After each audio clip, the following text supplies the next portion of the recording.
We are throwing hands on this week's episode of Implicit Bias. Yep, it's time that our society gets back to physicality and understands that we probably can't hang in the ring with Mike Tyson for 90 seconds just because we took one Brazilian jiu-jitsu class in 2009. We've got Weekly Whiskey, we've got Problems of the World, and I'll solve it if you check out the hook while our DJ revolves it. Implicit Bias Radio is back on the air. I'm Kevon Bordelon. We've got a crew for you. Happy Mardi Gras, because that's crew with a K. And of course, that crew is brought to you by Beadbusters on Cameron Street here in Lafayette.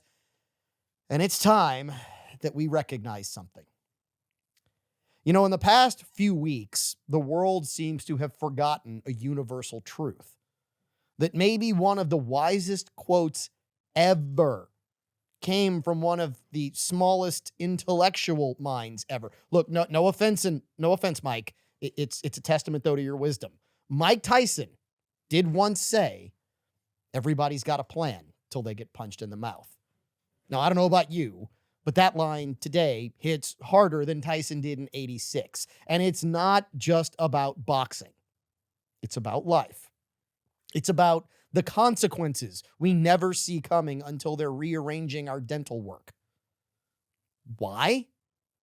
Yeah, you ever notice how people who've never been in a real fight walk around like they're invincible? They think they're like Jean-Claude Van Damme in Bloodsport, dodging consequences like there's kicks in slow motion or something. These are the same people who then post motivational quotes on LinkedIn, but fold like a cheap suit the second life throws a left hook. And then, let's just be honest, it's not a modern problem. The Bible's actually been warning us about this since day one. The good book is actually laden with quotes about, as we would say today, FAFO. 2 Corinthians 5:10 tells us we must appear before Christ's judgment seat. And Ezekiel 18:20, the soul who sins dies, not the parent. It's when we think we have no consequences, though, that we end up like Socrates, who said, I drank what? See, back in the 80s and the 90s, we had consequences. You mouthed off to the wrong guy, you got corrected. You act like a fool, someone handed you a reality check. And for those of you in Gen Z out there, I don't mean the things that your grandmother put in your Christmas present that the bank turns into money. Now, however, we've got a generation of, for lack of a better term, soft males who think masculinity is toxic unless it's delivered in a TED Talk. We also have feminism, which teaches you can do anything, which sure, they can, but apparently nobody also told them they could do physics and learn that actions have reactions. Galatians 6:7 doesn't mince words here. Do not be deceived. God cannot be mocked. A man reaps what he sows. Or in 90s terms, play stupid games, win stupid prizes. Think about it. When was the last time someone faced real consequences? We've got keyboard warriors out there talking trash online like they're untouchable. Put them in a room with someone who actually fights, and suddenly they're quoting Gandhi. It's like Mitch from Real Genius when he told Chris Knight, you're dangerous. You're dangerous because you're intelligent and lazy. That's a bigger part of the problem. Intelligence without wisdom is just arrogance. And arrogance without humility, that's a one-way ticket to getting your clock cleaned. Now, don't get me wrong. We are not advocating for violence on this show. Maybe we are a little bit. But in reality, what we are saying is this. When we remove all consequences from society, we create people who don't understand cause and effect. We get guys who think that being a man means crying in a sensory deprivation pod instead of handling your business. And we get women who think the rules don't apply because girl power means I can do whatever, say whatever I want, and no one can do anything about it. But here's actually the good news. The Bible's got a fix for all of this. Proverbs 27:17, as iron sharpens iron, so one person sharpens another. In other words, we, each other, we are the solution.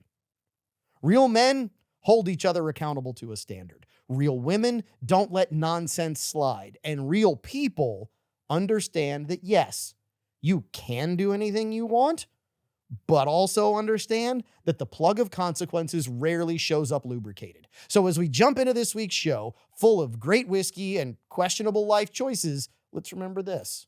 The question isn't, do you have a plan? The question is, are you ready to get punched in the mouth?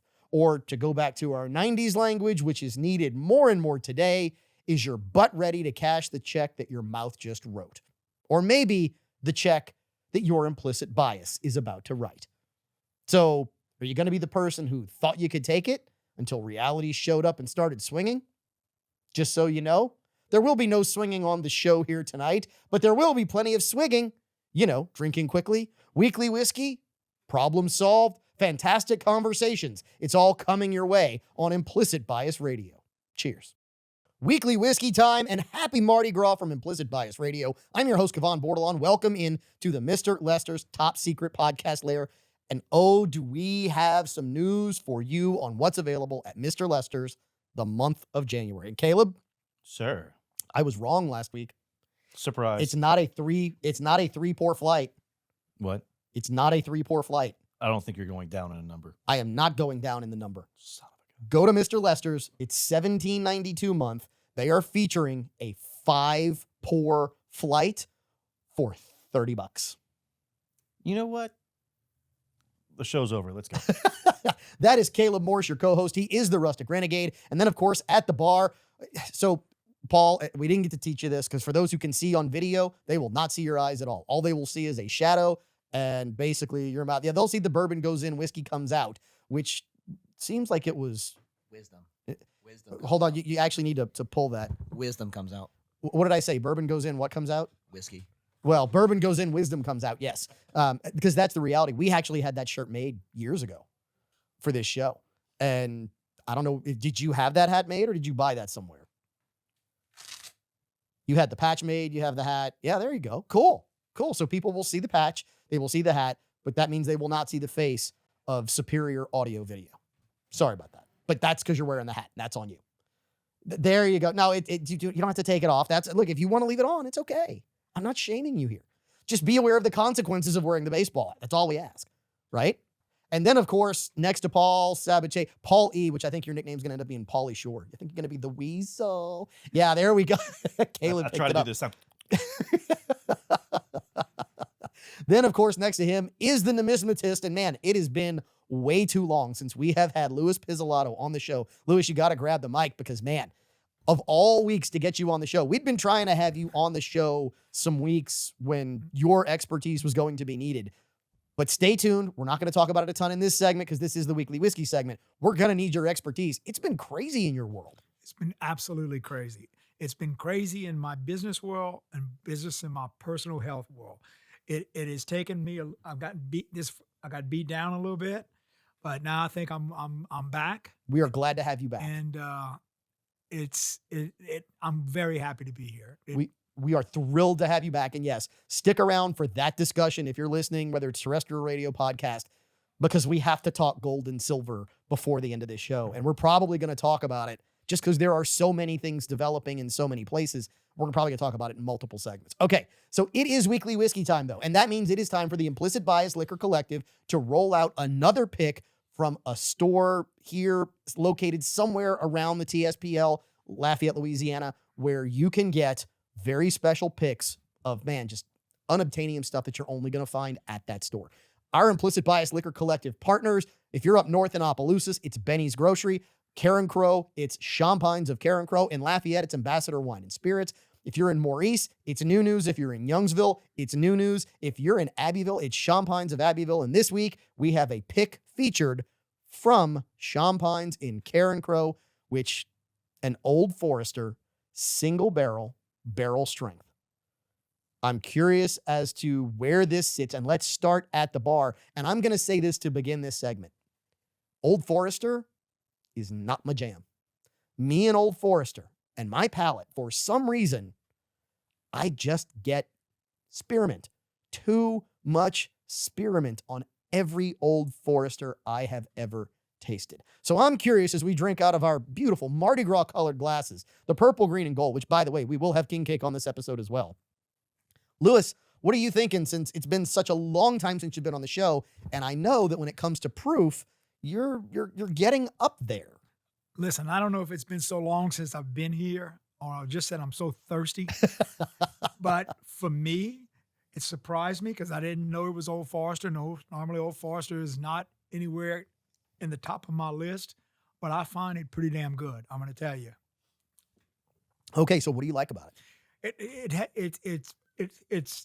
I don't like them excessively hot. This one's going down pretty smooth. Okay. I like that little butterscotch to me, a little bit of cinnamon, but to me, listen, I got caught up in this glass, and maybe I think the glass is real pretty because it's a Mardi Gras tumbler, but the contents of this glass in my mind is outstanding. So that's really interesting. So I'm going to go ahead and kind of put what the proof is on this out there. Lewis, if you had to guess the proof, you said this went down smooth. What would you guess was the proof on By this? the way you're going, I think it's going to shot me on the high side, but I'd say somewhere in the mid-90s. All right, we're going to hold on to that for a second, and we're going to go to Paul, because coming back in the mid-90s is going to tell you how good of a job was done making this pick. Paul, I'm curious as to what you think of this one. It's good. It's got the flavor stays. It's there. oily. It's oily. It's viscous. Yes. It like I forgot I took a sip because I was still tasting it. Yep. It's not hot. I don't know it's something. I figured you would have liked it because Okay, so look, I said Old Forester's not my jam, okay. and it really isn't. But this one, this is an exception. Okay. This is I've had birthday bourbon. I've had all kinds of different Old Foresters. It got so bad that I started telling people who would offer me Old Forester, you know what? I appreciate it. Thanks, but no, I've never met an Old Forester that I liked. And this one, when it hit my palate, I went, oh my goodness. It, to me, is not the deep caramel that you get with some of the other big bottles out there. Mhm. To me, this is a blend.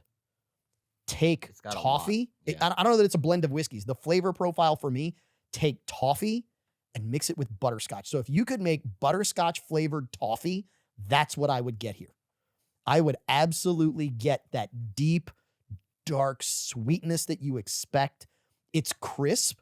The proof is fantastic on this. It smells good too. And the nose, to me, is off the charts. On the nose, I get all that oily. When you just go ahead and take a whiff of this, when you nose hump this glass ad nauseum, you get such a good translation. This may be the best translation of what's in the nose to what's in the glass of anything that we've had in a while.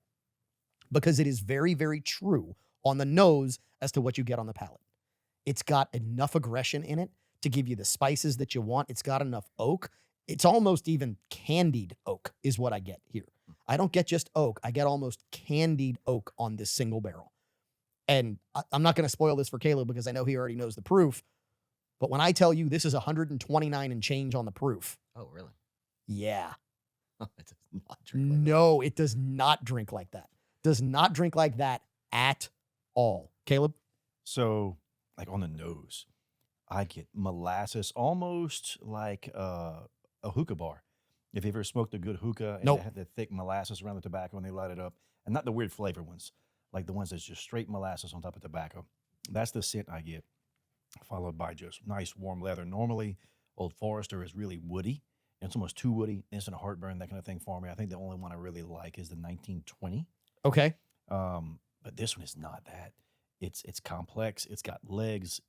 It's like a brown sugar Yes. spearmint dessert. Like I get hints of dark chocolate, not milk chocolate, hints of dark chocolate in there. I think this tastes like the root beer floats that I dream and remember about.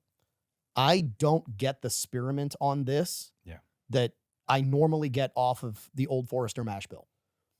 Root beer, absolutely. When it's like a good IBC or something else, root beer glass jar that we had when we were growing up, where it had just enough carbonation, because you get that spice in there from the alcohol. And at 129 proof, you would think it would kick you right in the jubblies, but it doesn't. I like the Austin Powers reference there. it's just this is damn good.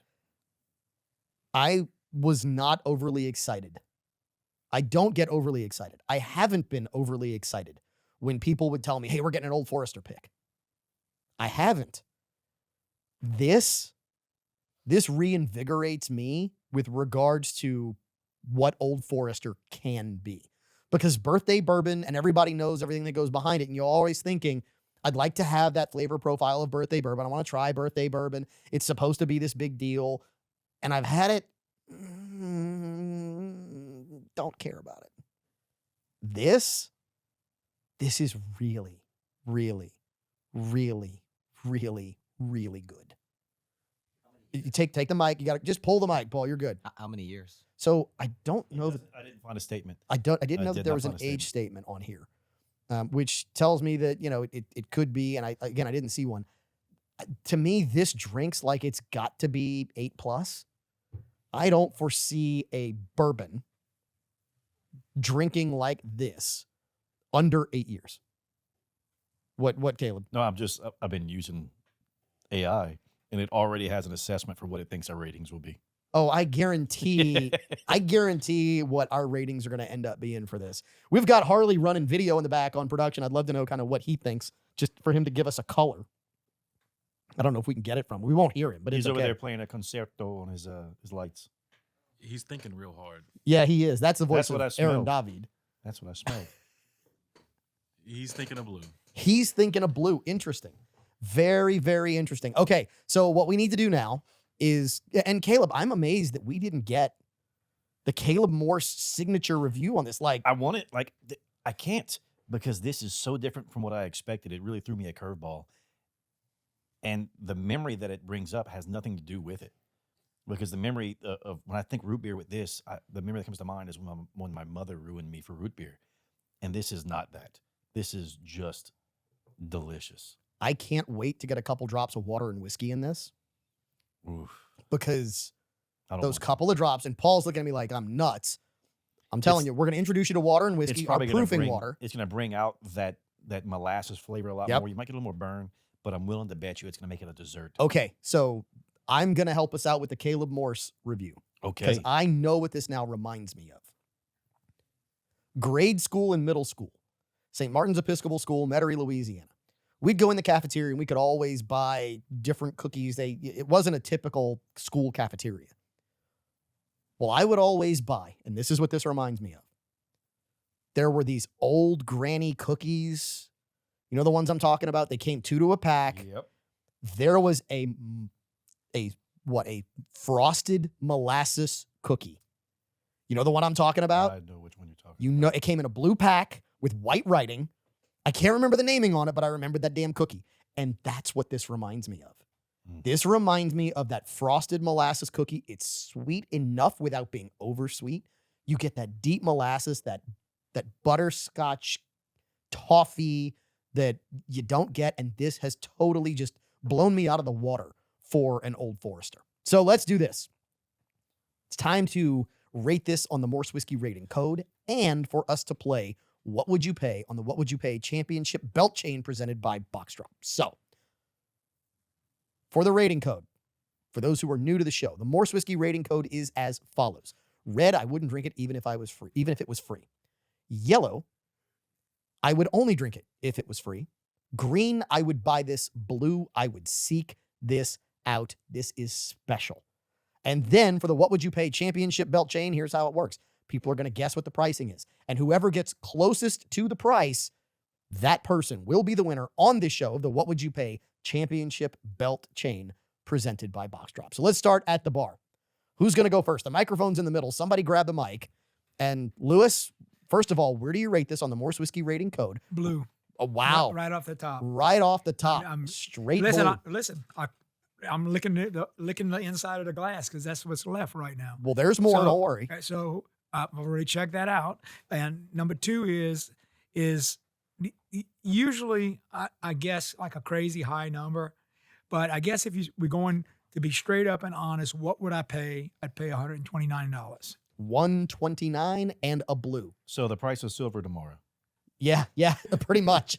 a dollar for every proof. To the weasel. Paulie. I haven't seen a Pauly Shore movie in a long time. Probably like Encino Man. Yeah, or, that might, yeah. yeah. the bio. What was the bio? Biodome. Biodome. Yeah. Yeah, this one I'm probably gonna ruin it. I think it's a green. That's fine. But You can be it wrong. is definitely it is definitely special. It's just not my special. Okay. Because I mean, it's really good. But you know, Okay. I'm more of a I don't know. I don't know what I am. A yet. wuss. I'm It's still, okay. Still figuring out my taste buds. No, look, that's fine. And this is one of those, you like what you like.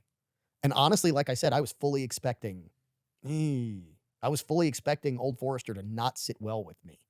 Now I do have one nostril that I can't breathe out of right now. So Drink more. a little. Trust me, A little trust me. congested.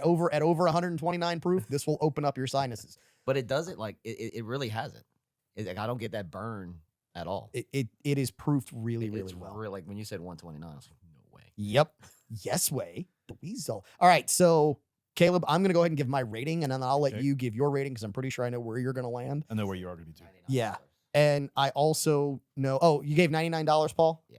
$99 is where Paul rates this on the What Would You Pay Championship belt chain. Okay. So this is odd enough for me. It's as blue as that label. Old Forester, I am shocked to have learned something new, that they produce something that I really, really, really like. And it is just that good. And this is one of those ones that, man, especially when it's chilly outside, it's going to be in the 30s in the morning and it's going to be cool in the evenings. If you're sitting outside by the fire, this will warm you from the inside just right. So 2 blues, 1 green. Caleb can either put us in a tie, which actually has theoretically already been settled, or you can give us your rating and you can tell us what would you pay. 100% a blue. I wasn't expecting it. I'm not happy giving it a blue because I really wasn't excited either. But damn, this is good. Man, I was going to say $100, but I don't want to do $1 over you. We'll do 95. I'll do $95. 95. So we have 99, we have 95, Mhm. and we have 129. Yep. Oh, this is fun. Oh, yeah, we're at the 1 minute. We're about to wrap up. Don't worry. Okay. Ring the bell because we have a What Would You Pay Championship belt chain winner, and it is Caleb Morse, because yeah. this is $89.99. Yes. $89 for That's this bottle, phenomenal. because this bottle to me ranks up there with some of the liquid I've had out of the BTACs, out of the high-end Wellers. I'm sorry, the high-end Willets. Mhm. So like the Willett family estate. That's the what this green top? reminds me of. Yeah, the purple The top. purple top. This Oh, reminds yeah. me of family estate purple tops, not the weeded, Yep. but the yep. big, bold 10, 11, 12-year bourbons. That's what this reminds me of. And oh my goodness, this is special. Don't miss it. There's only one place you can get it, though. Champagnes in Karen Crow, part of the Implicit Bias Liquor Collective. We will come back, start solving problems of the world here on Implicit Bias Radio. Happy Mardi Gras from Implicit Bias Radio. I'm your host, Kevon Bordelon. Welcome back to the Mr. Lester's Top Secret Podcast Lair. And man, do we have a show for you. So if you caught the monologue, you caught the theme of this week's show, which is this: everybody's got a plan until they get punched in the mouth. Old saying by Mike Tyson. And I think it has never been more true than it is today. Now, the topic we are about to go into is one of those topics that, to be quite honest, we never really enjoy talking about on the show because somebody died. It's an incredibly sad situation when someone dies, someone's life is changed forever because they had to cause the death of someone else. And both of those people's families will never be the same. We're now far enough past that event, however. And for those who don't know what we're talking about, we're obviously talking about what happened in Minnesota. But now we need to start figuring out, how do we not have this happen again? How do we keep ourselves out of this? And my implicit bias is this. My implicit bias is not enough people were spanked as children. My implicit bias is not enough people were corrected and disciplined as children. And look, that spanking can be physical, that spanking can be psychological, but that spanking has to happen in order for a child to develop correctly. And in this country, unfortunately, we have taken the attitude that, oh, we should let the children decide what they want to do. We should let those people just decide what they feel like doing. Leave a human being to our own devices, and we will do terrible, stupid, ridiculous stuff. And that, unfortunately, cannot escape the law of physics, which is for every action, there is an equal yet opposite reaction. So the question becomes, how do we keep bad things from happening? First of all, it starts by actually disciplining not just our children, but our family members, our friends. When somebody's doing something stupid, we can't just let them go and be like, oh, hey, have fun. That's pretty stupid. We got to be honest with them, Paul. Hey, couillon. Yeah. Yeah. I mean, that's the saying around here, right? Which is basically calling you a moron in Cajun French. You're an idiot. I hate to say that we don't do enough of that, but it's time that we do, because the reality here is this. I don't care where you are. I don't care what your job is.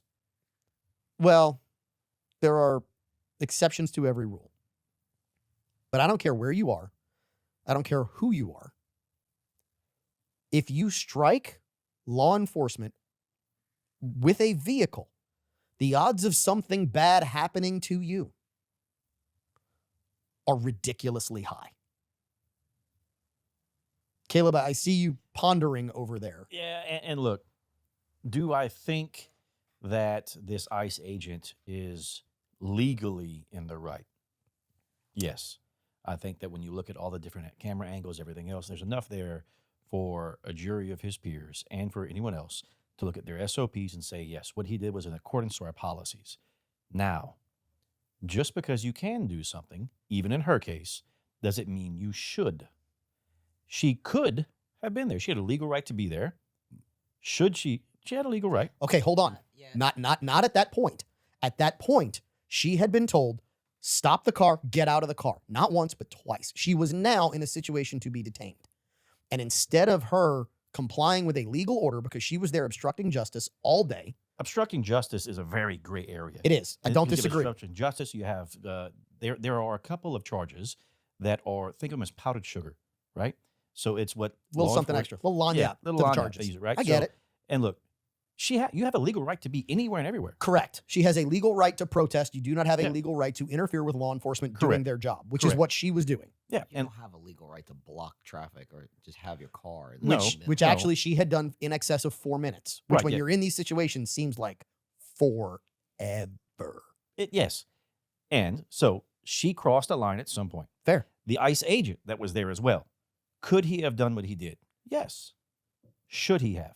Different thing. And this is where experience and past experiences for the individual come in hand and other items, right? We look at law enforcement, and law enforcement is not a military force. There have been multiple instances in the state of Texas where we have a Marine Corps veteran or Army veteran that comes back from overseas and is very, very accustomed to violence. And these individuals get called out to domestics and so forth. And then they talk the person down. And when another officer would have shot that individual, that veteran, I'm using veteran in the military term, did not. Why? Because they recognized something different. Here we have an officer who was struck by a vehicle in the past, who had gone through a very traumatic experience. And when the vehicle hit him, it did so in a non-lethal manner. Now, it came out today Mhm. that he suffered internal bleeding because of the impact of the vehicle. So it's still a non-lethal manner as Right. far as we know. Internal Yeah, bleeding yeah. can be lethal. Getting hit by a car for most people, Well, and look, when you look at the force continuum, that's my question. and that's what we're talking about, is a force continuum. But all these things happen. She made a lot of mistakes and he made a lot of mistakes. I do not disagree with you 100%. So, and At that's all. that's where I get into the could you and should you thing, right? This could have gone a much, much different way, and it should have gone a much, much different way. 100%. 100%. She could have stayed at her She, yeah, house. she She could could have cared more about her kids She than she coulda- did yeah. about protesting for somebody Yes. that is she there. She could have played her hand of cards much better. He could have played her hand of cards much better. The supervisor on duty could have played their hand of cards better. Caleb, you know, man, these guys are every single time they go out, every time the media reports on something, they're always saying these unlawful raids. Are we stopping the marshals Well, I'm from not going saying- and productive? But no, I'm not. I'm not saying you're. But the officer's side. So we said that how he got ran over by, carried by, dragged by a car. Well, but at the same time, every single day they got all these freaking people with whistles and like that aggravates the crap out of me. I mean, I don't know how they compose themselves. Well, no, and that's also part of the reason why you have so many officers that are labeled bad apples, because we expect them to be on their A game every day, Right. regardless of what just happened, right?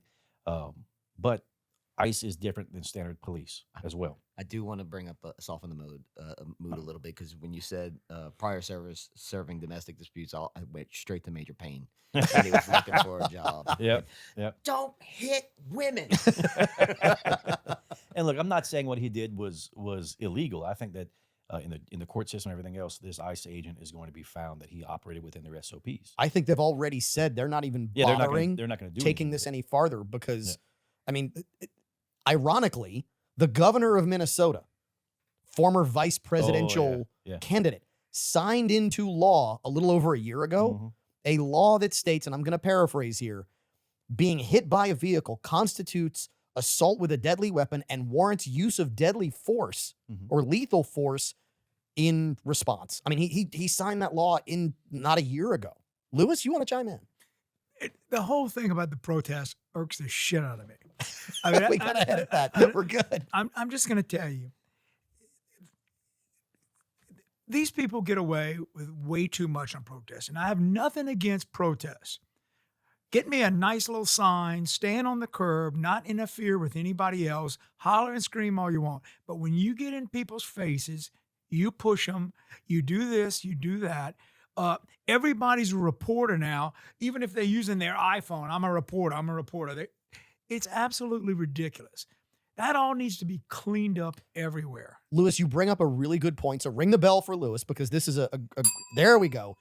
Here's the deal. You can protest. You can protest all you want. You don't have to put yourself in the middle of an active enforcement action. That's pretty much what I'm saying. And there needs to be more arrest, and there needs to be a consequence to it. And people would say, you know, I can't get in the guy's face. I can't push him. I can't hit him with my camera. I need to stay on the curb, have my nice little sign, because it's going to cost me or George Soros $2,000 every time I get picked up or 20 days in jail. Period. Thank you very much. Here's the really interesting part. When you look at what happened in Minnesota, I want to juxtapose that with something that actually intersected with Implicit Bias Radio not a month and a week ago. So, first week of December, one of the people in this room happened to be in New Orleans when ICE was walking through New Orleans doing the same thing. You know how many incidents you had like this in New Orleans? And you had people who protested. You had like 24 people who showed up at City Hall to protest when ICE wasn't there, not doing their thing. They have the right to protest. Congratulations. And they didn't stick their nose where it didn't belong. Congratulations. That is them exercising their right, and that's great. That's That what is I'm looking ICE for. doing their job. That is good too if it's upholding the laws that are on the books in the United States. That is both sides getting to have their cake and eat it too. Not what you have in Minnesota, where you have people who are trained how to agitate ICE. And paid. Agents. And paid. Yeah, and Tug's giving us the finger. We're going to go over. Caleb, you want to keep going. Well, and a lot of this comes down to circumstance, situation, and who's involved, right? So, like, look at a few years ago here, we had the protest in South Louisiana, in Lafayette specifically, after a law enforcement shooting at, was it a Shell station? Yes. Yep. And we had groups come in. BLM came in, a few others, and they were protesting, and they got their permits. The sheriff department, the parish said, look, if you do it right, you do it right. One arrest. And then that person had a negligent discharge. That there no such thing as a negligent. Well, Well, it was no such thing as accidental. yeah, This no was such negligent. accidental. Yeah. It was Yeah, negligent. this was negligent. And what did the police officers do at that time? One, they knew what was going on. They were trained. They were prepared for it. Whenever that shot happened, you didn't even have officers draw their firearms up and go to the ready position. Instead, they identified the individual, brought him off, and arrested him. And that's the way it's supposed to work. That's the way this country is supposed to work. Not, oh, I can do whatever the hell I want, and I have zero fear of consequences. Yeah, you have that today though. I think you get a different response. I bet you guns are drawn. just because of the turmoil going on right now. So here's the really interesting part. I still don't know that you have guns drawn, and here's why. Because leadership of the protests met ahead of time Yeah. And they said in how they Lafayette, were- and they had conversations about what was going to happen, who was going to be here, what they were going to do, and they set their own expectations and policed themselves. You know why they did? Because they knew that if you had somebody who decided to go off the rails, Mhm. Yep. they knew what was coming. They told him that, look, if you do this the wrong way, we will bring the hammer. The hammer didn't have to come out. Now, the finger came out. That means we got to take a break. We're going to come back. We got plenty more stories to discuss. We can keep going on this one on Implicit Bias Radio. It's final segment of hour 1 already? Yep. Holy, we'll see you in 2. Ready for a fight on this week's episode of Implicit Bias Radio. I'm your host, Kevon Bordelon, and yes, we are back in the Mr. Lester's top secret podcast lair located somewhere in downtown Lafayette, Louisiana. It is Mardi Gras season, so cheers to you as we sample our weekly whiskey. This from Champagnes in Carencro. Man, at 129 proof, gents, I use that term loosely. That water and whiskey, brother. I put 2 drops. Yep. Oh my God. 2 drops of proofing water. Mm. Absolutely outstanding. What, Paul? You don't seem to bite. You're laughing over there. No, it's good. It's good. It's the weasel. Okay. And then there's Louis Pizzolatto. He is the numismatist. We're going to get to the gold and silver conversation in hour 2. We just haven't wrapped up the conversation of everything around what happened in Minnesota about a week and a half ago. We've had the opportunity now to see an awful lot. Yeah. And I think one of the worst things that we saw, heard, and experienced from all of this, other than the fact that this happened in the first place, was the fact that we got so many people who gave their instant reaction. Oh yeah, like you see that 10-second clip and you slow it down frame by frame, Okay. and I keep seeing that, and they're going, look, he had the opportunity, and it's literally 6 frames they go through. So let's start there, because this is an interesting conversation. People don't know this. Now that we are on digital, we are not on a frame rate anymore. When you were on videotape, you had to have a certain amount of frames and film that made up 1 second. So a frame of video, to put this in perspective, is 1/2900th of a second. There are 29 frames to a second of video. If you have 29 frames, video looks full motion. a human being sees 20 frames per second. So 29 frames per second, you got to think about that. So when somebody takes this video and says, look, you can see the angle of her wheels. Wait, you're going to spend Well, 5 minutes. You're going to spend 5 minutes talking about what someone should have done in 1/2900th of a second. You don't get that advantage when you are the person in that situation. Well, and you get totality of circumstance, right? So you have not only his point of view physically, but his point of view emotionally, mentally, everything else that goes along with it. And then you have tunnel vision that comes into play. Very few people don't get tunnel vision in these high stress situations. So there's a lot to go on. And there's a lot to take in. So when we look at it now, we're going to see things completely different Than he would. than he or she did at that point in time. Well, and then, Paul, to bring in another part of this conversation, you brought up there were so many people who claimed to know what everybody's intentions were. Yeah, I mean, they kept saying, like, oh, well, she was only there. She was scared from her life because a masked man came up there. She was waving people by. She was just a pedestrian. Like, oh, look, her tires were turned the other. She put it in reverse. Then she angled the way out. It's so much Supposition. stuff you can't even, you can't go by any of that. Well, and here's maybe the biggest part of this, which is number one, don't tell me she was leaving. You have no idea what that woman was doing. Right. Right. Yeah. And I'm not trying to be ugly to her here. no one Nobody can here know her intent. can read her mind.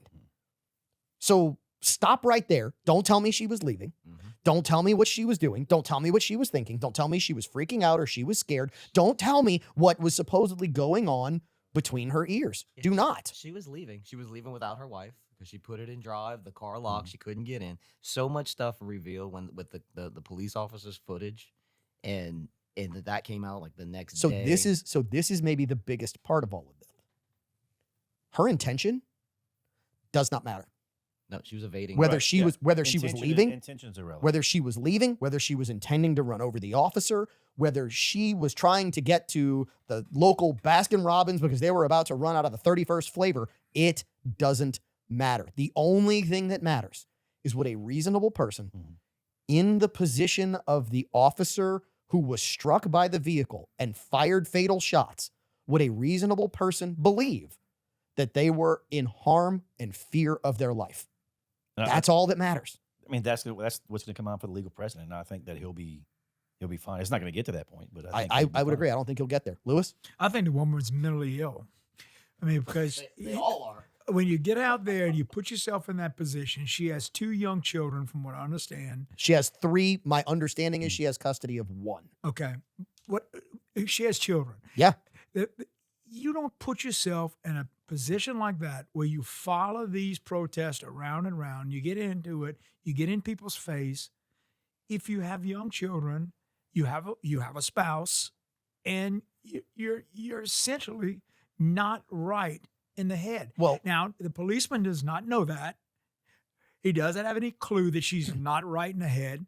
But, how do we deal with people that are like that? I don't know the answer to that. so I'm going to say this. First of all, the police officer, he's not a police officer, the ICE officer, the ICE agent who is dealing with her absolutely has a look into who she is, because he apparently had been dealing with her for upwards of 4 minutes while she parked her vehicle in the road. That's before any of the stuff that were allegedly happening earlier in the day, where she'd been following people. You've got some people said she was leading up the whole thing to try and interfere with them.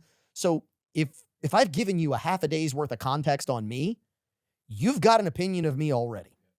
So the officer already has something in his head where he's going, I either think this person is okay, or I think this person is a lunatic. If somebody's following me around all day long, putting themselves in that position, I either believe they're nuts or they're dangerous. One of the two. Well, and their default's going to be dangerous. That's what it has to It be. has to be. That's what it has to be in order for them to get home. Unfortunately, that's where we are. And what's disheartening about a lot of this is from both sides of the fence. You had individuals coming out. Some said, "Look, he's 100% at fault, and he murdered her, and this is who she was." And That she- was troublesome. The people actually saying this was murder. I Yep. saw a murder. No, and you they're didn't. like, she's a saint. Then you have the other people that are saying, "Well, she had kids taken away from her. I think she was abusive." Okay, to so her and wife." well, None of so that here's the matters. thing. None of that Yeah. means someone deserves to die. Correct. Right? No one wants to live with the remorse of killing a U.S. citizen on U.S. soil, and I- no one wants to be the person that has to go tell someone's significant other that this happened. Ring the bell. That I think is the biggest part of this. That as I look at it as a parent, I go, man, at what point does the brain kick in and say, I've got kids to get home to? That's my point completely about it. Somewhere they should think to themselves, I have a higher responsibility than acting like this nutcase, dangerous nutcase in the middle of the road. This to me brings us full circle on that conversation of FAFO, right? Of everybody's got a plan until you get punched in the mouth. I'm going to ask for a show of hands. So if you're on the radio side, you won't see this. If you're on the video side, follow us, Facebook, YouTube, Instagram, X. Please like, subscribe, follow on all those platforms. It helps the show. How many of us have actually been in a fist fight as a kid? Now, it's 4 men in here, right? As a kid, How about, are you going to ask about an Right. adult Had too? you been adult too? Doesn't matter. How many of you have My been hands in a up. fist fight? as a kid, my hands up. That experience yields significant returns on the back end. And here's why. Because now you know how quickly things can escalate. Now you know this is the line that I can walk up to and step on before I get punched in the mouth. When you take people, men or women, and I'm going to say women probably have a higher level of this because they don't tend to get in physical altercations as often as men, or they're not as prone to it. But the reality is, when you've never experienced it your entire life and you get into that situation, you don't recognize it anymore. There are a lot of people that feel protected in these instances, and I had a great childhood, lived in a bad neighborhood, gotten quite a few fist fights, and then it progressed throughout life.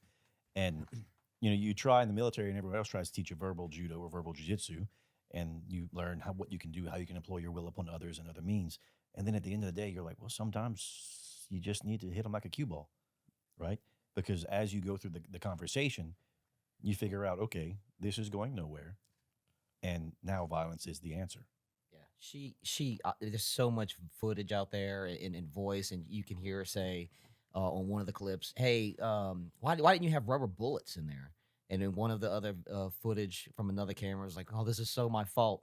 It's just so ridiculous that people think that like stuff's not going to happen. That's why I say more people should conceal carry.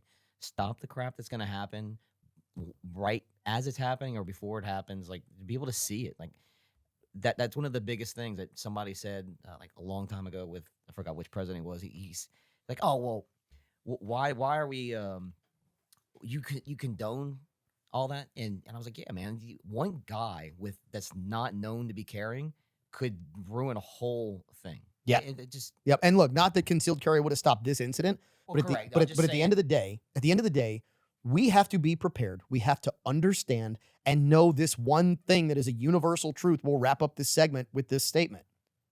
The only language that everyone eventually understands is violence.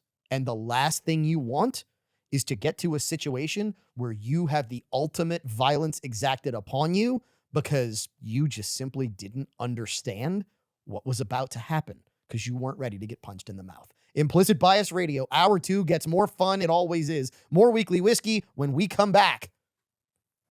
Happy Mardi Gras in Hour 2 of this week's episode of Implicit Bias Radio. I'm your host, Kevon Bordelon. We have the Rustic Renegade, your co-host, Caleb Morse, with us. Caleb, you enjoying that Old Forester in that Mardi Gras glass? Thoroughly. And now I've got my Mardi Gras garb on. Yes, you do. Actually, I wonder if they sell those at Beadbusters. Probably not. They do sell some It pretty should cool weigh stuff. about the same. Okay, so they do sell some really cool stuff. Mhm.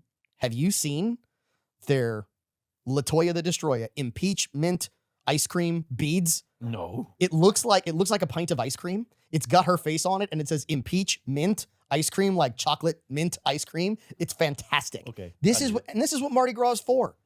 Mardi Gras was set up to make fun of the Oh, it's a mock establishment. of everything. It That's was what yeah. Yeah. I thought that was great. I saw it. I was like, man, those are really cool. That's really outstanding. What would you do for those beads? Oh, trust me, I would flash all the stuff from the waist up just like everybody else. I just don't think I'm going to get them for some reason. All right, so we're going to go to the bar. Louis Pizzolatto standing up for some reason. I hope he's doing all right, as well as Paul They call it Sabache. a cramp in my leg. And then there's Paul Sabache. We call him Paulie Shore now. He's the weasel on the show. So, yeah. Well, okay, I'm going to admit it because of our sons. We play Clash Royale. You sent me an invite, and you are what, the great Paul E, right? And I saw it, and I was like, oh, the weasel. Yeah, absolutely. And in front of them, it's not Mardi Gras season. It's not Mardi Gras without a Gambino's King Cake. It just sets the whole mood. It absolutely does. And Caleb, you actually had the cream-filled king cake, which I heard you love cream-filled things. Well, that's how you get kids. I do much prefer the standard, and I had the Bavarian cream. Man, like I like Bavarian cream. It was heavy. It was rich. I might take it home tonight. Okay, so here's what I will say. I tried some of the praline filling out of the praline king cake Mhm, mhm. last week. I'm just really now starting to really appreciate pralines. I'd always eat the sugar part, just not the pecan part. But oh my goodness, that praline filling, it's a Danish to me with purple, green, and gold icing or sugar, but Yeah. it's delicious. Oh my goodness. I was really impressed how Eli and everybody else were the Gambinos. Like now you get a free shot of insulin with every king cake you buy. I think it's just the nice thing to do. This one reminds me the most of a New Orleans king cake. The only difference is that it's not braided. So, okay, when you say New Orleans king cake, what bakery when you say New Orleans, are you thinking the old school Mackenzie's when they Mackenzie's, started yeah. putting icing? So that was not the original Mackenzie's king cake. Yeah, The that's more like a original Mesh's Mackenzie's king cake, no, because a Mesh's king cake is fried. That's a donut. Yeah. The Mackenzie's king cake was baked, right? I don't know. It I never was. I would never work there. So it was baked. I didn't work there, but I knew it was baked, not fried. And there was a king cake that Mackenzie's had before that. Now, Mackenzie's is out of business, so we can talk about them.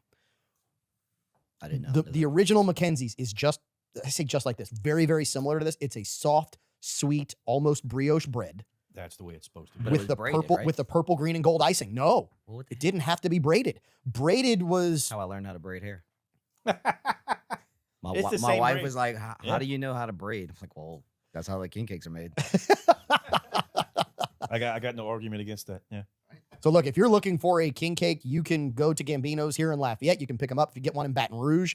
Same Gambino's. And look, if you're looking to call and order ahead, call them and order ahead. Call Gambino's in Lafayette. You can get your king cake. And trust me, They ship them too. oh, they do. With the pressure on king cakes right now and the pressure on bakeries, this time of year, you literally see bakeries who cannot make Yeah, that's any all they more do. king cakes. They're like, we don't do anything else. We just make king cakes right now. Well, they're just at capacity. I heard you can trade silver for king cake. You might be able to trade silver for a king cake because king cakes, they're not that expensive. You Well, might when be you able get to one trade. loaded out, you get one like half blueberry, half cream cheese, 2 babies inside of it. So I am Mm. told by somebody who out of state who wanted to ship a king cake, and it was not from Gambino's, thank goodness, that they went and looked at shipping a king cake from one of the bakeries here in Lafayette that will remain nameless. $78 For shame. for a regular king cake shipped, not the Danish with all the extra stuff in it. Just the king cake, purple, green, and gold sugar shipped. I bet you they were on TV or something. Listen, I ship a lot of stuff, and I'm not even going to put it on my buddies at Gambino's. If you ship overnight shipping now, Okay. outrageous. it is absolutely frightening. It is, compared to what it used to be. but that's overnight shipping. Most king cakes are going ground shipping. They're not Yeah. showing up in a day. And a king cake's going to be better ground because it's got 3 or 4 days Oh, easy. to like get to where it needs to be before Ferment. You get it. Yeah, Yeah. like it needs to. Well, and when you say get to where it needs to be, literally, so when you look at where most of the big shipping companies, they're essentially two. Yeah, They have yeah. a duopoly, and they rig the pricing, in my opinion. Mm-hmm. I'll tell you how they do it if you want. But anyway, the overnight shipping points from Lafayette, Louisiana, they get middle of Texas. They get into middle of Arkansas overnight by ground. Yep. And then, so you're talking 2 days to the majority of the population of the United States from Louisiana by ground. So it's not getting 3-4 days. It's 2 days by ground. And they want $78. Now, go to Gambino's. I know what their king cakes cost. I haven't looked at the shipping. There is a lot of filling in the You know what? We Gambino's should- king Some of cakes them, now. some We of them, should so it understand. drives up the weight. We should just make a route, and then you and I'll go deliver them. We'll deliver for whiskey. Hey, we could do that. Mhm. Regardless, you want a true Mardi Gras king cake, Gambino's, our partners here in Lafayette take care of us. Every show during Mardi Gras, we have king cake, and Gambino's is just too good to us. So thrilled that we are here talking Mardi Gras. We even got the Bead King. We got the Bead King Yeah. on the bar. And he's bobbing and weaving. Yeah, all the he time. is bobbing and weaving over there from Bead Busters. It's fantastic. One other thing I want to talk about as we get into spring. So when we talk about what time of the year it is, it's Mardi Gras season here, which means it's also time for people to take advantage of those here in Lafayette who like crawfish. We're not going to talk about that. What we are going to talk about though is it's almost time to get your watercraft ready.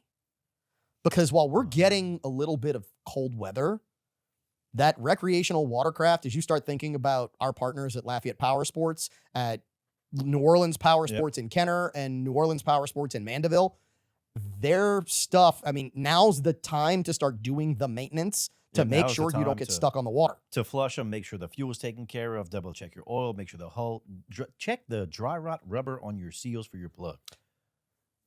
My brothers used to make money because we lived by the Bonneville boat launch in Metairie. And they would just hang by the pier in their swimsuits. People would put their boats in the water Yeah. and the boat would start to sink. And my brothers would tell them, hey, for $5, now this is the 1970s, the early 70s, late 60s. For $5, I'll jump in the water, put your plug in. Oh, sure, kid. Dump in the water. They'd go put the plug in, they'd start pumping it out, and the boat would come back up. But I mean, how many people A ton. do that every single A year? ton. It's why our partners at Lafayette Power Sports Mm-hmm. can, and their land, sea, I'm waiting for them to get like the flying cars with the drone, Oh, yeah. with the single seat It's not long. cockpit. Not long. It's not far off. Well, I'm look, sure some of they'll the- have those. Some of those side by sides, you hit the ramp just right, you're airborne anyway. This is true. This is absolutely true. Some of the boats they have, some of the watercraft. So they've got skis. They actually have boats. They've got jet boats. Mhm. 0 to 60 in 4 seconds on the water. Oh, it's ridiculous. It's obscene and sounds like tons of fun. I just can't wait to go over there. I'm saving all my money for a jetpack. Hold on. You have to say that louder You're saving because it all Tug's for a not doing his jetpack? job. Hold on. Wait. you Tug want to be isn't like the looking. Rocketeer? What? There we go. What are you doing, Paul? I'm saving all my money for a jetpack. I'm waiting for them to come out with those too. Ever since I saw Rocket Man, I'm like, oh, Okay. Yeah. So the complete sidetrack of where we were going here, but this segment, have you seen the video?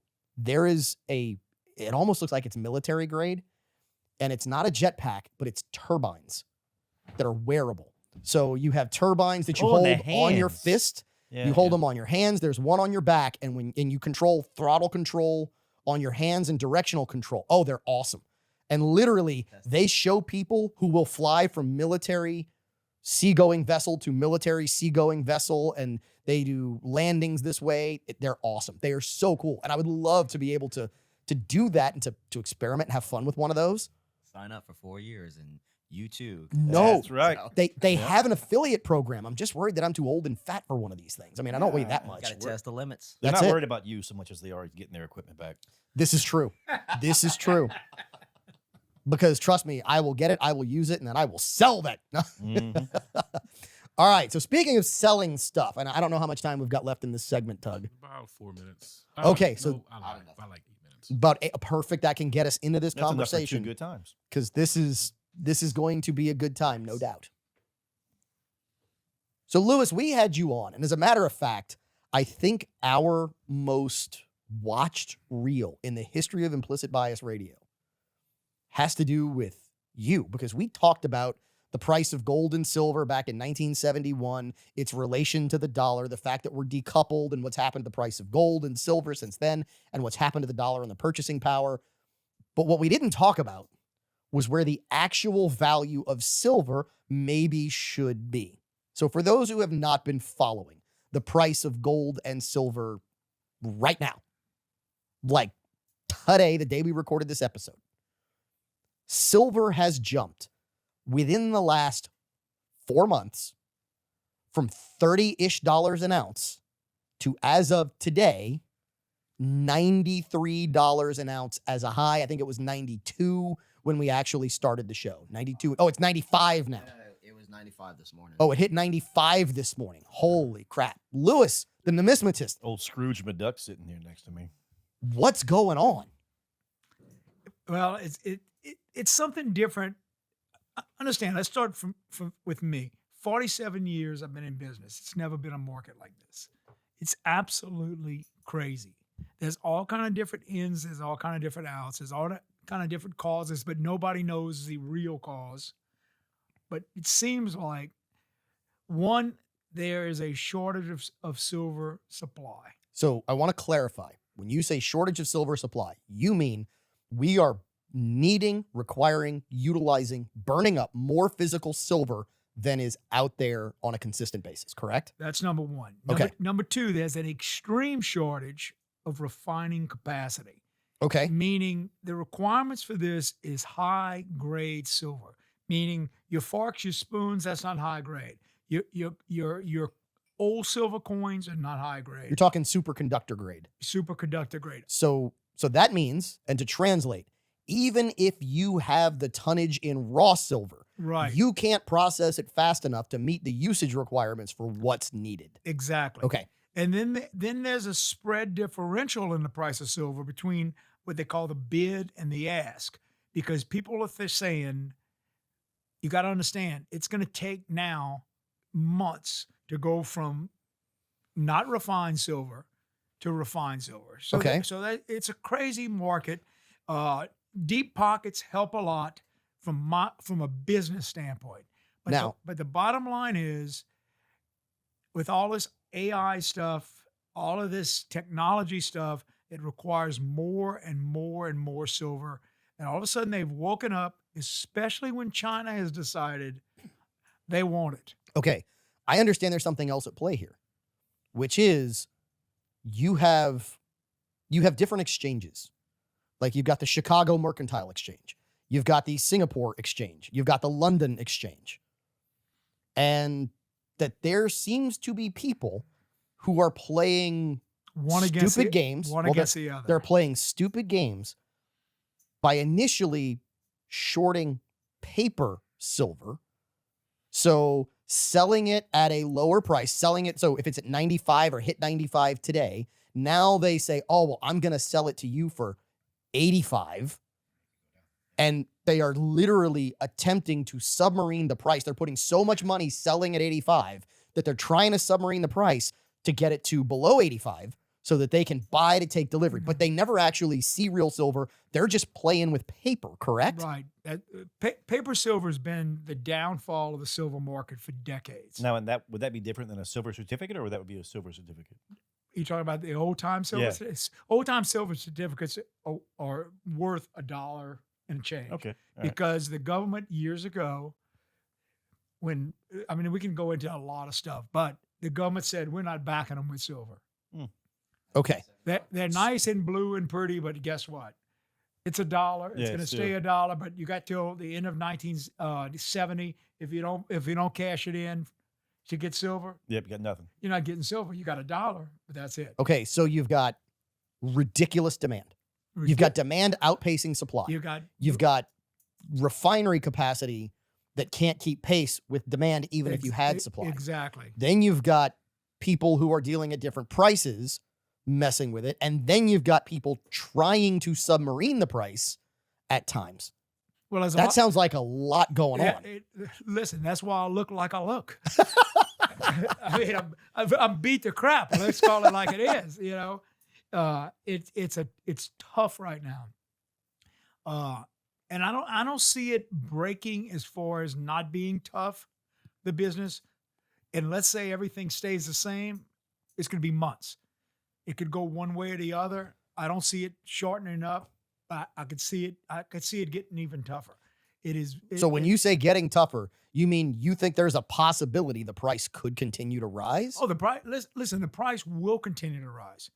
The problem is if That is not financial advice, by the way. it's not. But let me tell you what happens.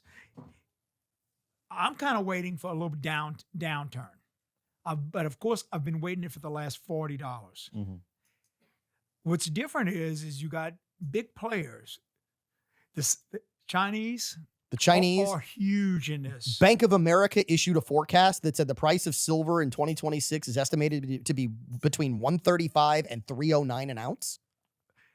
Listen, it's scary. And they're playing with billions. This is something to think about. This is probably what made me think about because I'm naturally a bear, and it's a very unusual situation for a guy that's in the business to be a bear. But this made me think about it. China signed 2 major contracts with the 2 major mines in Bolivia. Now, everybody says Bolivia. Bolivia is one of the largest silver producing countries in the world. And they will buy the silver for the next 5 years. Every ounce of it is the contract for $8 over New York spot.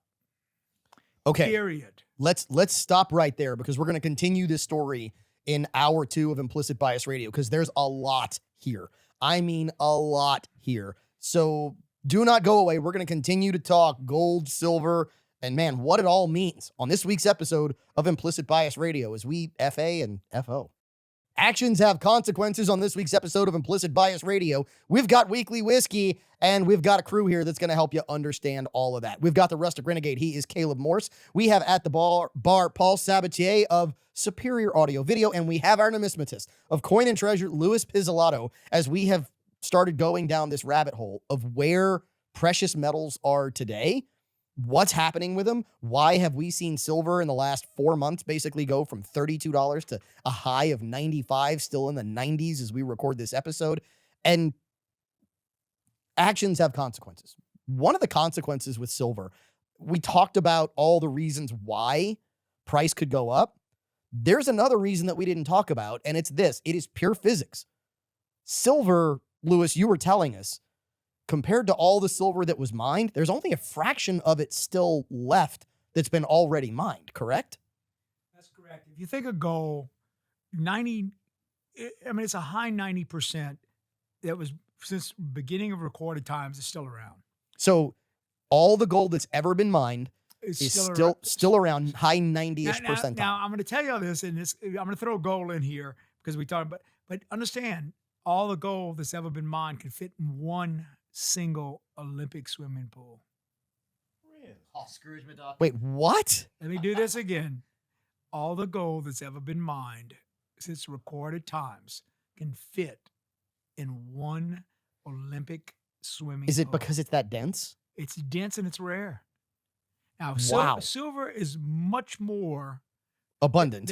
in abundance, and it's been produced in much more abundance. But the difference is gold is savored, reclaimed, and it's around. The problem with silver is it's used for a lot of industrial purposes for years. And it is used and burned up and destroyed.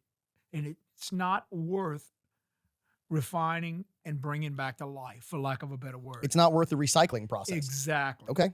So that's where we're at with silver.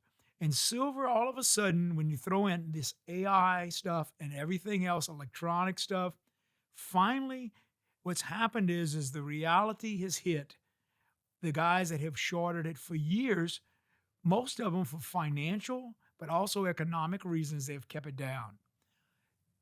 It seems to be that is broken now. So what you're telling me is we are getting, you believe, we're getting back to true price discovery of what ex- silver ex- should be. Exactly. Okay. As opposed to what was going on. And you got some big players, and we're not talking about the Bank of America, because those are minute players. When you have a major government, or should we say several major governments that say, we want it all we can get, because we're not concerned necessarily about price. We're concerned about what we need For consumption. for Okay. our consumption. Yeah, For so consumption and production. They're not buying it for the value of the silver. They're exact- buying it for the utilization of the silver. Exactly. So utility is their So value. that- But when you Okay. think about the quantity of silver in this and what it takes to get this back up and running, and they sell it to you for $1,000, and you might have 5 cents worth of silver in it. Who cares what you pay? Yeah. If you pay 10 cents for the silver, it really doesn't Yeah, matter. Because then it just slows down the profit-driven. Exactly. And that's where you're at. Well, I mean, you gotta think too. Like, so if China can produce it and nobody else can, Well, that's the other then, side of it, right? Yeah. The other side is, especially if you're driving AI, I don't think anyone would rationally, reasonably argue that the future is not in AI. I mean, there's no doubt that that's where we are going. That is what is happening. And that is where we will be in, good Lord, 5 years?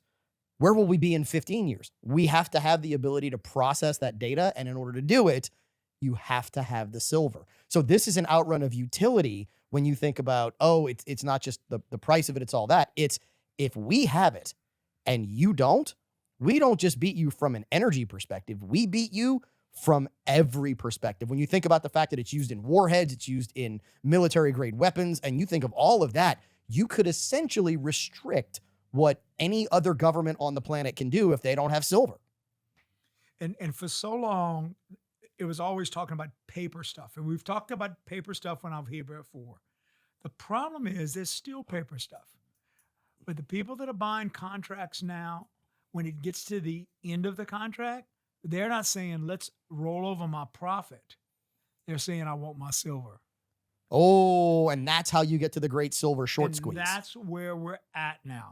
But understand what they want, the product that they want is what they call COMEX deliverable silver bars. These are the silver bars we've seen. 999 silver. We've seen in movies forever that they lugging the- around and The yada, big yada, heavy yada. ones, the So foot long everything they do has to be refined to get to that Now, hold on. part of the story. It's not necessarily that form of it. It's just that grade of it, It's correct? that great of it, but understand, right now the big buyers are the Middle East and the Asian countries. They got the money. Japan is one of them. I'm picking on China, but Japan is a big one. You know, It's incredibly interesting to think about Oh. where silver was and all the people who were right 8, 9, 10, 11, 12 months ago. Because, look, it's not a secret that we do our best to comb not necessarily the darkest corners of the internet, but we're not listening to the mainstream media to get our stories here. Matter of fact, we like to mock the mainstream media because they deserve it. And why do they deserve it? Because this was a story and a lot of this information was out there 10 months ago, right? It's why, Louis, you had people lined up at your door 10 months ago buying all kinds of silver. understand. For me, I've always been a little skeptical because I've been hearing this for we're talking 18 years. I've been hearing it for 30 years. That sooner or later this was going to break. Okay. This is the reality of where we are. Guess what? We're here. So we talk about it breaking. The question is, and I think this is what everybody would love to know, and we're not predicting anything here, but historically, Lewis, the price of silver was basically at a pretty consistent ratio to the price of gold, correct? For most of recorded history, it was a 16 to 34 ratio to the price of gold. It got to 110 at one time. Now it's in the 60s. So you take your own, you do your own mathematics from When you that. say 16 or 34. If gold is $16, silver was $1. Okay. If gold was 34, silver was $1. But that's how it was for years between those two numbers. Well, I'm about to say, and where we were just, months ago with gold at 4,000 and silver at 30, But you do the math. that that's ratio, over 100. that Yep. ratio is way outrun. Yeah, we should be close to that $400 mark. Whoa, and that's the really crazy part. I've seen some people predict silver as high as 1,700 an ounce. To But- me, you'd have to see gold continue to run, and gold is continuing to run. When customers put me in that position and they say, I do the Punches Pilot routine, Yep. I always tell them the same thing. When they talk about ratios, I said, I'll agree and say, yep, silver has to come up, but you have to remember gold can come down to do the ratios, because I don't want to get into the situation of like giving. I stay away from investment advice. One guy went. That's why I said none of this is financial advice if anybody's listening. Listen, I just deal with this, and I've dealt with it for a lot of years. But I will say this: this is a different market than I have ever seen in 47 years, and I've done it for a long time. That's how long I've owned this business. I've did it. Listen, I was 14 years old setting up at flea markets selling this stuff. That doesn't count. I'm talking about since I've Well, had then this you've been in business. this a hell of a lot longer than 47 years.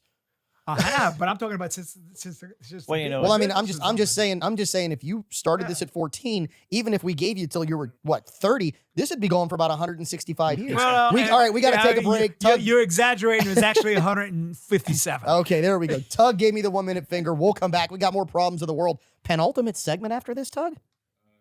Yep. Second to last segment of Implicit Bias Radio for this week's episode when we come back. We like what we like. We drink what we want to drink. We eat what we want to eat, which means we've effed around. And unfortunately, our waistlines are finding out on this week's episode of Implicit Bias Radio. I'm your host, Kevon Bordelon. Welcome back in. We have a great crew here in the Mr. Lester's top secret podcast lair. And man, Mr. Lester's, the only 5-star restaurant between New Orleans and Houston, a premier steakhouse whose slaughterhouse is approved by PETA. They have a PETA certification on their slaughterhouse for the way that they expire their animals. And you can taste the difference, I promise. Oh, 100%. Like, I committed a mortal sin, and I ate at another place in another state that was not Mr. Lester's. I won't say their name. And my wife and I were so excited because Thought you were going to get a great steak. we've gotten spoiled. And they brought out this beautiful blue cooked filet. At least they got the temperature right. Yeah. And I wanted to throw it on the ground. Mm-hmm. Like I could have licked my foot and had more flavor, better flavor. And Chef Will and everyone else has just ruined me, and they should ruin you too. Outside of the fact that they do such a great job, and outside of their 5-pour whiskey flight Oh. in the month of January, and I'm actually going to tell you what this is before we get to the real topic here. It's one pour for each I say the real topic. This is the $30 whiskey flight at Mr. Lester's. It's all $17.92 out of Sazerac.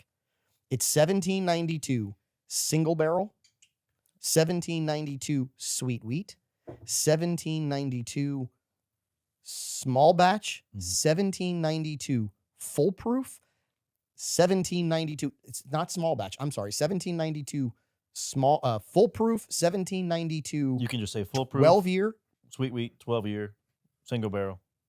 and cognac cask finish. Ooh. So single barrel, 12-year, cask strength, Cask strength, foolproof, yep. right?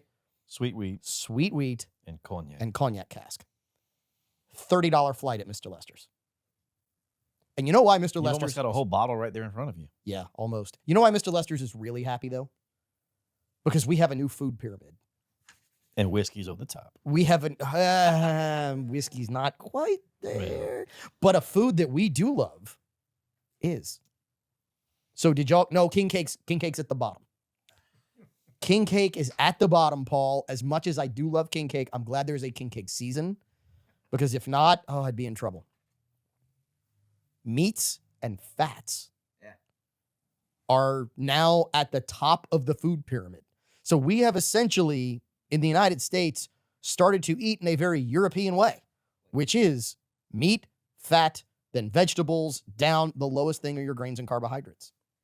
Not saturated fats. Not saturated fats, healthy fats. And what I like is they're like, hey, we don't need all of this over-processed, machine-made, scientific, just byproduct food either. Well, therein lies the point. He said not saturated fats. In other Yeah. words, no engine lubricant in your food. Yeah. Stop eating Canon lubricant and have real butter for once in your life. So, something dawned on me the other day, which is butter was a big deal in the American diet for decades, and it so good. should be. Butter's delicious. I didn't have real butter until my wife and I got married. I'll be honest with you. And then all of a sudden, I'm sorry that you were abused. Yeah, I know, it was horrible. Then you And- never know which country crock had like leftovers or margarine in it either. Well, butter was a big deal. And then all of a sudden, we were told what? Butter's bad for you. Yeah. Butter is terrible. Butter will kill you. There was a commercial in New Orleans. Oh my God, that's grease. Grease will kill you, right? That was the commercial. It was about butter. But here's the really crazy part. And here's something I was thinking about. So we went from butter, and then what was the big push? It was country crock. Mm-hmm. It was margarine. And the Food and Drug Administration said, don't eat butter, eat what? Yeah. Margarine. Why would anyone suggest that an oil byproduct that is literally one molecule away from plastic would be healthier than butter? Man, it's cheap. So you think they would do it because it's cheap? That's part of it. I think that's the wrong answer. Part of it's because it's cheap. The other part is the less nutrition we have, the stupider we are. I'm not going there either. I'm gonna say that they control. So I think there's multiple reasons why. As far as if you can make somebody be unhealthy, and then that you can say, well, hey, you're unhealthy. We have this that can regulate that, and then that's the whole. Nobody wants to cure you. Nobody wants you to be healthy because you're no good healthy. Okay. You're not gonna go to the So- doctor if you're healthy. I don't think you're wrong. I think we're overthinking this significantly. Hear me out. So we actually had a government official this week say that studies about butter and saturated fat, they were hidden, and studies about bad foods were pushed forward. Well, who funded a lot of those studies about things like margarine and the like, fake butter? Pfizer. No, not necessarily Pfizer, but it was big food. Yeah. So the real reason why I believe we were told butter is bad is because all you needed to make butter was the freaking milk in your refrigerator. You don't need them if you eat butter. You don't need the companies that make freaking Parquet if you eat butter. You don't need these yahoos and these corporations You if mean- all you eat is butter. You're no longer a consumer. Correct. You're doing the weed process. You're self-sufficient. If Can't you grow can your own grow your weed. own food, maintain your own food, and feed your own family. They take away the self-sufficiency and make you dependent upon the corporation. They don't want you eating butter, and they're going to tell you butter is bad because guess what? You can't freaking make margarine in your own home. You can't make some chemical experiment excuse for a butter substitute inside of your garage. I mean, you could try. It might come out as meth. You never know. Caleb's going to be Breaking Bad in Bro Bridge. Yeah, but therein lies the point. I see you outside of an RV in your underwear. Yeah. What's up? This to me was the great wool over our eyes, and that we missed it. if we don't convince you that you need margarine, you're going to eat butter and you're not going to buy our product. Well, I mean, and there's a ton of people, like even I growing up here in South Louisiana, like I remember, single mom, all that stuff. Like we didn't boil our own crawfish. We didn't catch our own crawfish. We went out and bought them. And the first time I got my own crawfish, I was like, this is easy. And then I was like, well, then I got into hunting and fishing and all this. I'm like, I don't need to go to a store to get my food. I can provide for myself and take care of my own family without having to worry about paying somebody else. You don't And look, need there's nothing wrong with going to certain places and buying good cuts of meat and good vegetables. But there's also something to be said about being self-sustaining and self-sufficient. You don't need megacorp in your life, though, if you are self-sufficient. And that is the greatest sin that anybody can engage in if you don't work for or don't listen to megacorp. Right, Tug? Right. All right, one more segment of Implicit Bias Radio this week. The wrap-up of Hour 2. We'll pick a fun story, I promise. And trust me, you don't want to miss the bonus content. Find it on Buzzsprout. Go subscribe, download. We look forward to hearing from you on Implicit Bias Radio. Weird secrets inside the canyon on this week's episode of Implicit Bias Radio. In other words, FAFO. Yes, Weird Secrets Inside the Canyon. That's actually a book that we talked about here on Implicit Bias Radio, and we're going to revisit it. I'm your host, Kevon Bordelon. Caleb Morris is still enjoying this Old Forester, and I have to say, there's not a lot of Old Foresters I like. This is really special. Not at all where I thought you were going, but my feelings hurt, and it's okay.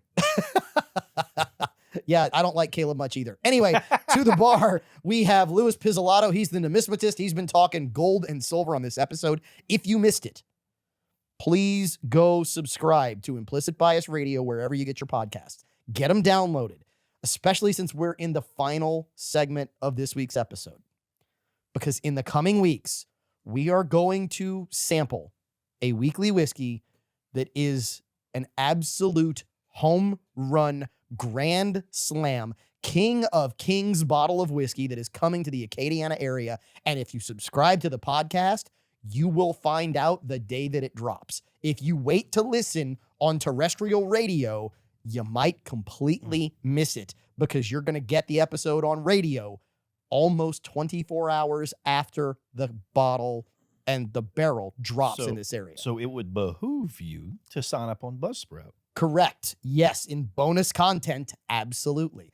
It would also behoove you to follow wherever you get on podcast because we're not going to charge you for it, but you do need to follow us on podcast to get it. So that being said, wherever you get your podcast, follow, like, share.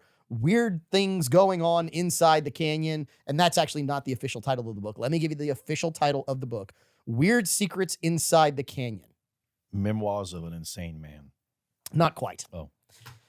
So we talked about this, 6 months ago, 8 months ago.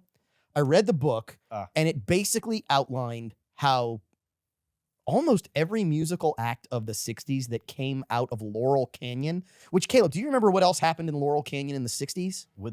That's not Project... Oh, no, you did have a military... Yeah. You did have a military base at the top of the hill, but that's not what I'm talking about. There was a really big era-defining thing that happened in Laurel Canyon. I'm like acting it out. No, because you're Woodstock? Woodstock was in New York. Bruh. I don't know where that stuff is. Lewis, do you remember what happened 1969 Laurel Canyon? My dad was 6. There was a really big news story that came out of there. Listen, I'm the oldest person in this whole place, probably times 2, and I was 12 years old at the time. You're not 100 and you're not old. You're not multiplied. Listen, I was 12 and at 12 years old. Here's the deal. You would have remembered this story in 1969 because this was such a slap in the face of American culture. And I'm going to give you 2 words and you're going to know exactly what I'm talking about. Helter Skelter. I remember that. That was Charles Manson. Correct. The Manson murders happened in Laurel Canyon, right? Okay. So here's what a lot of people don't know, and this is why this is a great book to read. The Byrds came out of Laurel Canyon. Frank Zappa was coming out of Laurel Canyon. Crosby, Stills, Nash, and Young, they all came out of Laurel Canyon. Jimi Hendrix came out of Laurel Canyon. They all came out of Laurel Canyon. And yes, really interesting. Yep. Even down to the Doors had ties to Laurel Canyon. And Jim Morrison's dad, do you know what he did, Caleb? Wasn't he a Navy commandant or something? He was an admiral in the Navy in charge of what? That would have Not hallucinogens, no. no. Well, maybe it was intelligence. He was in Yes, naval yes. intelligence, right? So you have all these ties. Basically, all these bands had ties to military intelligence, and they all came out of Laurel Canyon. Well, interestingly enough, does anybody know who Billy Corrigan is? Drummer. No. no. He's no. the lead singer the for Smashing Pumpkins. for a mediocre Yeah. 90s band called the I Smashing wouldn't call them Pumpkins. mediocre. They were a big deal back in the day. Big Nah. Hands, you know, the one. Yeah, exactly. You're proving my point. They were mediocre. That song was Sounded not way better when they sang it. I'll tell you that right now. any song. Anyway, Billy Corrigan came out this week. Wait, I That's thought a he was big dead. surprise. What's that? I thought he was dead. He's not dead. Billy Corrigan? No. Every lead singer All right. So of every really important band from the 90s, except for Pearl Jam, they're all dead. So okay, yeah. Cobain's dead. Yeah. Staley's dead. Eddie Vedder's the last one. Yep. Cornell is dead. Yeah. Axl Rose. No, That's not the no. 90s. He does 80s. Then- Scott Weiland is dead. The only one that's not dead from the big five of grunge is Eddie Vedder. But Billy Corrigan came out and said that he had been contacted by the U.S. government for off-the-books meetings. Makes me wonder.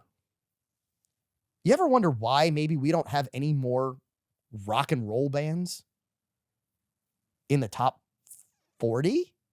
We don't have anybody. Do you think it's easier to control rap artists? I think Dare had a huge impact on our culture. Oh, Dare is actually a really big waste of taxpayer money. If you graduate Dare, you're 10 times more likely to do drugs. And that is a statistical proven fact. Yeah. No, but here's Well, yeah, valid point. Yeah, listen, I've never heard that number, but 10 times. Yes. And look, I may be off on the 10 times, but you are much more likely to do drugs once you graduate Dare. 70% of statistics are like made up. yeah. The statistician's blues. Here's the bigger point. The bigger point is who's easier to control. And Oh. did grunge? You know, we wanted to fight against the man, and grunge was all about usurping the uh-huh. government. Uh-huh. And so nowadays, who do you have in mainstream music? All you have Yeah. are manufactured artists. Yep, Rage insane. Against the Machine. They like, oh, get your shots. Well, they okay, so 'cause hold on. Rage used Who to else? be heavy against the They government were and everything Rage else. Against. Okay. Machine. And they were so anti-government hold on. and everything else. Interesting fact. Rage Against the Machine. Do you know what band they were before they changed lead singers? I'm trying to think of time frame right now. Powerpuff Nope. No. Nope. Audio Slave. I thought that was Wait. after. No, no. Audio Slave came Or it's like later. a side. Audio side gig. Slave, like Chris Cornell. Yeah, Lead, that's lead, later. No, Rage was later. No, Rage was earlier. Audio Slave came after. Yeah. Oh, hold on. Hold on. I'm pretty sure If- Audio Slave if it's came not after. if it's not Audio Slave, it's Soundgarden. I was thinking It's Soundgarden. I was because if you listen to some of the music, but it was when Chris Soundgarden Cornell out left, earlier. right? Chris Now, Cornell left, and then you got a new band, and the sound was somewhat the same, but it was a different Yes, vocalist. Rage came Yeah. out after. Okay, so that And my Rage- apologies. That was Rage was very much against anything government. They were against a lot of stuff actually. Gun shells Yeah. fall. yeah. And then what Yeah. happened? What happened to the guy who was the first lead singer of their band? Died. How did he die? When he shot, Probably car accident. Well, the No. first lead singer, if they were Soundgarden, somehow managed to hang himself in a hotel room from a Oh, doorknob. Epstein himself. Ah, now we're starting to pick it up. So Eddie Vedder's still alive, right? What did Eddie Vedder change his tune to? He was no longer Rage Against the Man, go against the government. He now all of a sudden was do what the government tells you. 69. Can I say that already? Well, apparently you just did, and I'm trying to figure out the reference because I don't know what Yeah. it is. I don't know. Give and receive. 1969, I don't know. But the point here is the intelligence community influencing music. it's not new. This tells you that it hasn't gone. It's not that it's not new, that it never went away. It never left. They've been there, and you can't tell me that they're not working with. I mean, for crying out loud, we all said on this show 2 years ago that the whole Travis Kelce, Tay-Tay BS was made up and manufactured. And then it came out like 6 months ago that they were put together by a matchmaker, right? Oh, you stuck with it. You kept following it. No, somebody told me. Oh. And I was like, wait, hold on. Now I had to go look. And yeah, and they were right. I So always knew you were G strings. only for the wife. That is for private use only, much as like this episode of Implicit Bias Radio, which now I'm told we have to wrap up. Leave it to Caleb to bring it on that note. Sorry you had that image in your head if you're watching. But we hope that you have a fantastic week. We hope that you continue to question everything in an attempt to solve the problems of the world with 1 or 5 or 10 weekly whiskeys. We hope that you tell people about us. You share, like, follow on Facebook, Instagram, YouTube, X, all the platforms so that everybody can get your implicit bias. Cheers, and we'll see you in 7.